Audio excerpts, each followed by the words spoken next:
أزمة مضيق هرمز خلت أوروبا تدور على ممر تجاري آمن وبعيد عن الصراعات، ومصر بقى قدمت لهم الحل ده على صينية دهب. إيه اللي بيحصل في جي 7؟ وإيه هو البديل اللي مصر اللي قدمته واللي ملهاش فيه منافس؟ جاهز تسمع؟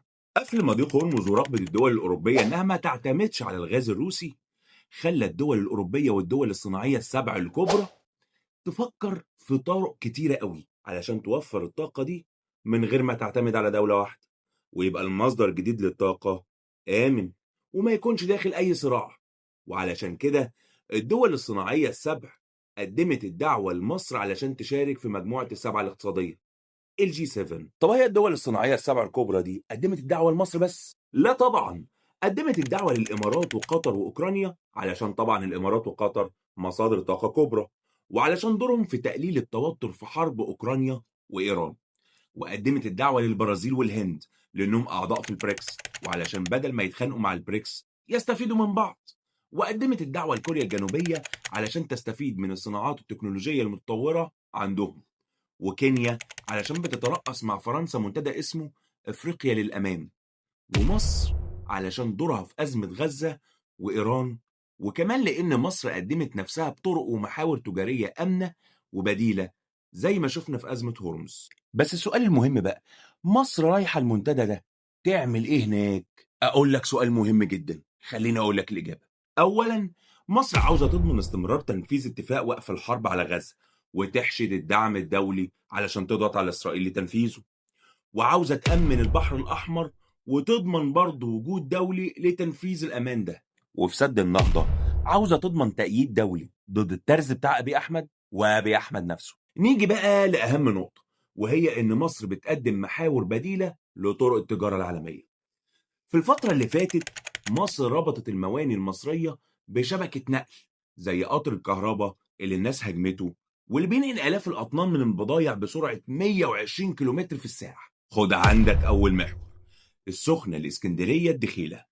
بيربط مينا السخنة على البحر الأحمر بمينا الدخيلة، وبيعدي على العاصمة الإدارية والمناطق الصناعية بأكتوبر في الجيزة وبرج العرب في اسكندرية، مدينة السادات ومينا مرسى مطروح. المحور الثاني المواني الساحلية الشمالية، ده بيربط مينا غرب بورسعيد ودمياط اللي فيها مدينة الأساس، واخد بالك أنت، بميناء أبو قير في اسكندرية. المحور الثالث صعيد مصر وسفاجة وقنا، اللي بيربط مينا سفاجة والغردقة بالمحاجر والفوسفات في أبو طرطور وأسوان وقنا.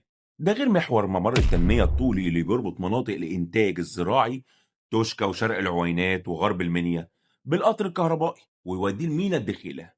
وخط الروبيك العاشر من رمضان بالبيس اللي بيربطهم بمواني بورسعيد ودمياط واسكندرية عشان تزود التصدير، اللي بالمناسبة كانت صادراتنا في 2025 الغير بترولية 48 مليار دولار.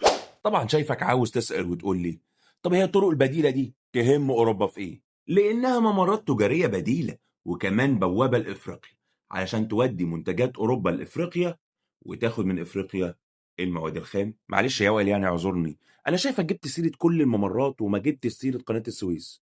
هي كده قناة السويس راحت عليها يعني ولا إيه؟ لا يا سيدي، مصر أخدت استثمارات فعلا علشان تنتج حاجة اسمها الهيدروجين الأخضر، وده باختصار بديل البنزين لسفن الشحن.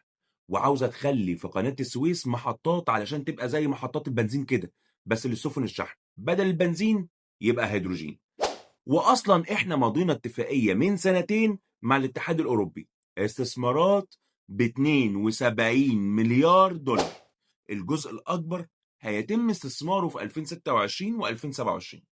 انت بقى عاوز تزوده، ده غير محطات إسالة الغاز اللي عندك اللي بتبعت فيها الغاز لأوروبا على الاستخدام على طول. الحاجات دي كلها خلت مصر تقدم نفسها في مؤتمر الجي 7 أو الدول الصناعية الكبرى كمركز للطاقة وممر تجاري وتقديم ممرات بديلة. وخد بالك انت اصلا عامل اتفاقية تجارية مع ايطاليا وتركيا اللي هي الرورو، وعامل اتفاقية مع باكستان لربط ميناء جوادر اللي بيعتبر مركز رئيسي في مبادرة الحزام والطريق الصيني بميناء السويس. يعني انت في الفترة اللي فاتت دي ربطت مصالحك بمصالح دول كتيرة قوي، وكمان لعبتها مصلحة للكل. الدول الأوروبية والدول الصناعية السبعة عاوزة ده علشان تأمن مصادر طاقة مختلفة عن روسيا، وعلشان لو حصل أي قلق في هرمز أو أي مضيق تاني، وعلى فكرة هيحصل، يبقى في البديل لمصر، وعشان يستخدموا مصر زي بوابة يوصلوا بيها لإفريقيا والمعادن الثمينة اللي فيها. كل ده خلى وجودك في المنتدى ده مهم جدا، وعلشان كده الدول عاوزة تعمل اتفاقات معاك، لأنك بنيت واستثمرت البنية التحتية اللي كانوا بيتريقوا عليها ويقول لك يعني هناكل طرق. أهي طلعت الطرق بتتاكل. مش قلت لك تتابعني علشان أقول لك اللي بيحصل حواليك ببساطة؟